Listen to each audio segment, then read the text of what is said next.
આજે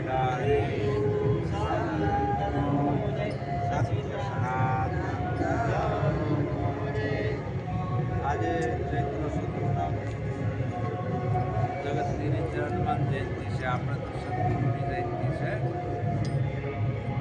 12 મુખ ભક્તિ છે, નવધા ભક્તિ છે. નવધામાં નિવેડો આવે નહીં.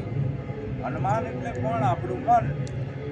હનુમાન એવી કોઈ વ્યક્તિ નથી. હનુમાન એટલે આપણું મન. આપણું મન એટલું બધું શક્તિશાળી છે, પલમાં ક્યાંય જતું રહે. એ મનને હનુમાનની ઉપમા આપી છે. અને પવન પુત્ર એટલે પવન સંગી, જે આપણા શ્વાસ અને ઉશ્વાસ એ મનની હારે જોઈન્ટ છે. મન પવન એ જોઈન્ટ છે, એટલે પવન પુત્ર કહેવાના. સમજાયું ને? એમ તમે પણ બધા પવન પુત્રો જ છો. પણ તમને જો આ રામનો સંગ થઈ જાય, એ રામનો ભેટો સદગુરુ કરાવે. રામ કહેતા અયોધ્યાવાળા નહીં, એક રામ દશરથ કર ડોલે, એક રામ ઘટમાં રહી બોલે, એક રામ કા સકલ સંસારા, એક રામ હે સતી से न्यारा.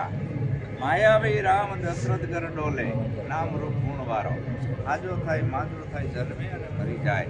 માયાવી રામ દશરથ કર ડોલે, आत्मा राम घटो घटमा बोले, चैतन्य राम का सकल संसारा, निरालंब राम है सभी से न्यारा.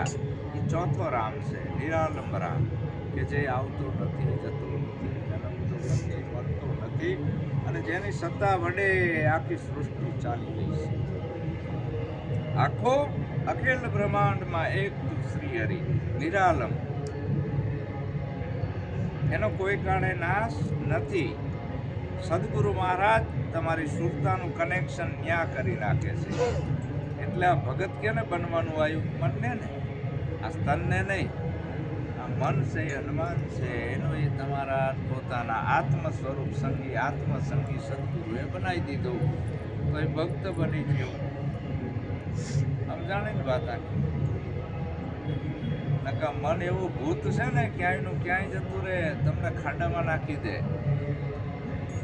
એટલે સદગુરુ તમને એવી એક સમજણ આપી છે, બીજું કંઈ આપ્યું નથી. સદગુરુએ કંઈ દોરા ધાગા નથી કર્યા, માદડિયા નથી પહેરાયા, મંત્ર નથી આપ્યો, પણ એક સાચી સમજણ આપી છે. અને એ સમજણ એવી આપી છે કે મન સમજી ગયું.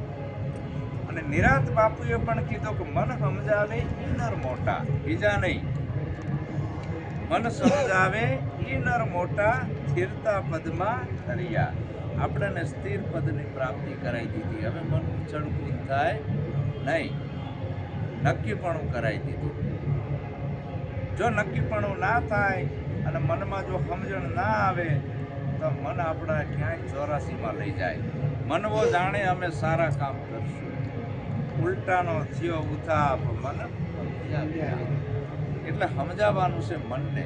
અને મનમાં આખી રાતનો સદગુરુ મહારાજે જે આપણને ઉપદેશ આપ્યો છે, એ નક્કીપણું કરાવી દીધું. હવે બીજી વાર કરવાનું રહેતું નથી. કોઈ મંત્ર જપવાના પણ રહેતા નથી. મન તરી જીવ, મન તરી જીવ, કોઈ મંત્ર નહીં. મનને તેરવી નાખ્યું. બરફ છે એ પાણીનું જ સ્વરૂપ છે ને, પાણી ઓગળી જાય તો પાણી ભેગું પાણી થઈ જાય ને, કઠો બટી જાય ને. મન છે એ કઠો હતું, સદગુરુના જ્ઞાનથી ઓગળી ગયો. ક્યાં? નિજ રૂપમાં. મન તું તારા ઠેકાણે હરીને ઠેરાઈ દે. આવું સમજે તો માં સુખ થાય, બીજો નથી બોલતો. મન તું અડગું સિદ્ધને અથડાય, બીજો નથી. એટલે આપણું આવા પથ્થર જેવું મન હતું, આવું બરફના ઘસિયા જેવું, ઓગળવા નતા દેતા. આપણે ગુણિયા વીંટતા હતા. ઉનાળો છે, બરફ ઉપર કોતરા વીંટે, જોજો ઓગળે નહીં ને, એટલે આપણે ઓગળવા નતા દેતા, ઉપર વીંટતા જતા હતા. ઓગળવું ના જોઈએ. ગુરુ સાને આવતા ઓગળે. ક્યાં મળી ગયો? લહેરીસીમાંથી ઊભી થઈ, દરિયામાંથી. એ મન છે એ ઊભો થયું તો આ દરિયાની લહેરી જેવું. મન તો દરિયાની લહેર સમાન છે, લહેર સમાતા સમુદ્ર દેખાય, બીજો નથી બોલતો. આવું ટૂંકમાં આપણા ગુરુએ આપણાને સમજાવી દીધું છે. લાંબો કંઈ મથવાનું રહ્યું નથી. એક જ રાતની અંદર આ ઉપદેશ આપીને સમજણ ફીટ ગઈ. આવી સમજણ આપણાને આપી હોય તો મહિમા સુપાત્ર શિષ્ય ચલાવે છે. ગુરુનો મહિમા છે આ. તનથી મનથી અને ધનથી જેવી આપણી શક્તિ એવી ભક્તિ. પણ આ મહિમાને અવિરત ચાલુ રાખે છે સુપાત્ર. તો આજે ચૈત્ર સુદ પૂનમનો આપણે બધાએ હળીમળીને મહિમા કર્યો.